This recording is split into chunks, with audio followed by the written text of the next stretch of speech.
देवी भक्तजनो बुद्धां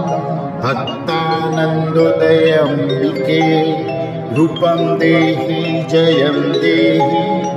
यशो देहि द्विषो जहि देवी भक्तजनो बुद्धां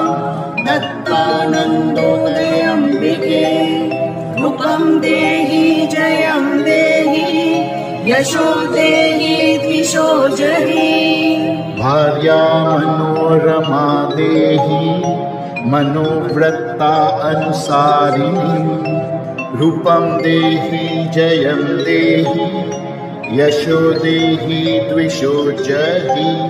पतिं मनोरमां देहि मनोव्रतानुसारिणीं रूपं देहि जयं देहि यशो देहि द्विषो जहि तारिणी दुर्गा संसार सागरस्य चलोद्भवे रूपं देहि जयं देहि यशो देहि द्विषो जहि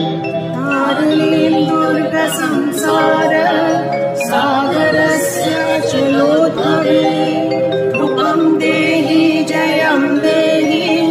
यशो देहि द्विषो जहि इदं स्तोत्रं पठित्वा तु महास्तोत्रं पठे नरः सप्तशतीं समाराध्य वरम् आप्नोति दुर्लभम् इदं स्तोत्रं पठित्वा तु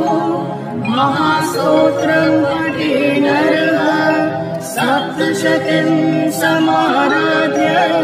वरम् आप्नोति दुर्लभम्